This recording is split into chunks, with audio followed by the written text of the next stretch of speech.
মাহারা মেয়েদের নাকি কখনো হাসতে নেই, এখনও গ্রামের কিছু লোক আছে এরকম কথা ভাবে। তো যাই হোক, আজকে দেখো সকালবেলা ঘুম থেকে উঠেছি, ওঠার পরে কি সুন্দর ওয়েদারটা, আকাশ ভর্তি মেঘ আর নারকেল গাছগুলো হাওয়াতে দুলছে। এরকম একটা সুন্দর পরিবেশ পেলে এই গরমকালে কার না ভালো লাগে। আমাদের বাড়ি যেহেতু গ্রামে, গ্রামে কিন্তু প্রচুর গাছপালা থাকে, তো আমাদের বাড়িতে অনেক গাছ আছে। আমার মা বহু বছর আগে একটা আম গাছ লাগিয়েছিল, সেই আম গাছে এই বছর প্রচুর আম হয়েছে। তো ঝড় বৃষ্টি একটু হলেই আমগুলো পড়ে যায়, তো আমি আম কুড়ানোর জন্য বাইরে দাঁড়িয়ে রয়েছি। বৃষ্টি তো শুরু হয়ে গেছে, আমাকে ঘরে চলে আসতে হলো। আমার তো মনটা একদম জুড়িয়ে গেল এই বৃষ্টিতে, ঠান্ডা ঠান্ডা। তো মন জুড়ালে তো আর হবে না, পেটটাকেও জুড়াতে হবে। তো দেখার বিষয় বৃষ্টিটা এখন কতক্ষণ থাকে। আর এই যে দেখতে পাচ্ছ আম গাছটা, এই আম গাছটা আমার মা লাগিয়েছিল। দেখো কত বৃষ্টি হচ্ছে, বৃষ্টিতে একদম জল জমে গেছে আমাদের উঠোনে। আর এই দেখো আম পড়েছে, আমি আমগুলোকে এবার কুড়িয়ে নেব। গ্রামের বাড়িতে বৃষ্টি হলে কিন্তু অনেকটাই অসুবিধা হয়, বিশেষ করে মেয়েদের কাজকর্মগুলো বেড়ে যায়। আমি যেহেতু গ্রামের মেয়ে, আমি কিন্তু সমস্ত কাজকর্মই করতে পারি। যতদিন মা ছিল ততদিন আমাকে কোনো কাজ করতে দেয়নি। এখন মা নেই, এখন আমার বাড়ির সমস্ত কাজকর্ম আমাকেই করতে হয়।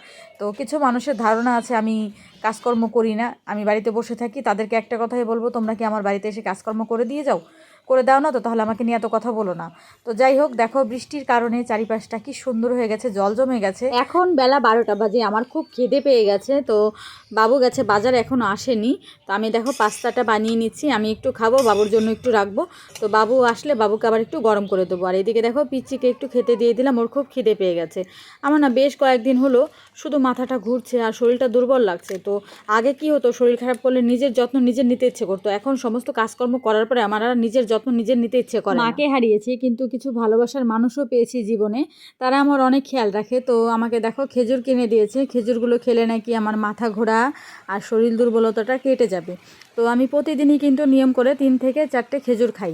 যেদিন ভুলে যায় সেদিন আমাকে আচ্ছা করে বকা খেতে হয়।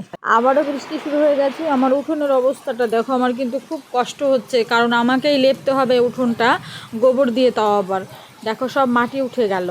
বাবু চলে এসেছে বাজার থেকে, আমি এদিকে ভাত বসিয়ে দিয়েছি আর বাবুকে পাস্তাটা গরম করে দিলাম। আর এখানে দেখো আমি চিকেন রান্না করছি। এই ঠান্ডা ওয়েদারে বৃষ্টির দিনে চিকেন খেতে কিন্তু সেই মজা, কিন্তু রান্না করতে ততটাই কষ্ট। আমাদের কিন্তু কলের পাড়টা অনেকটাই দূর, আমাদের যেহেতু গ্রামে বাড়ি, তোমাদের তো আগেই বলেছি। সেই ভিজে ভিজে আমি চিকেনটাকে ধুয়ে নিয়ে আসলাম, সব কিছু একদম মানে রেডি করে তারপরে রান্না করতে বসলাম। তো আজকে যেহেতু কারেন্ট নেই, আমার মানে সব মশলা বেটেই করতে হলো।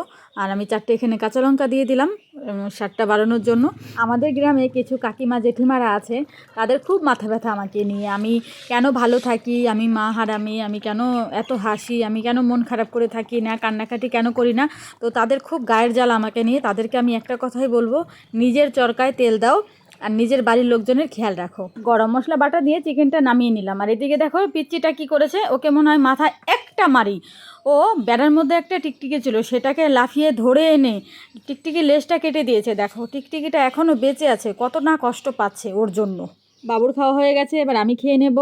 আমি শুধু সাদা ভাত আর চিকেন নিয়ে নিলাম, আমি চিকেন খেতে তো খুব ভালোবাসি, তোমরা তো জানোই। চলো তাহলে ভিডিওটা আজকের মতো এখানে শেষ করছি। তোমরা সবাই ভালো থেকো, সুস্থ থেকো, দেখা হবে নতুন আরেকটি ভিডিওর সাথে।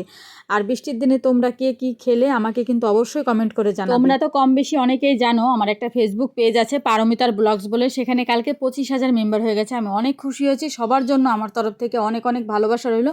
তোমরাও আমাকে অনেক অনেক ভালোবাসা দিও, যেভাবে দিচ্ছ, যেভাবে পাশে আছো, পাশে থেকেও সাপোর্ট করো।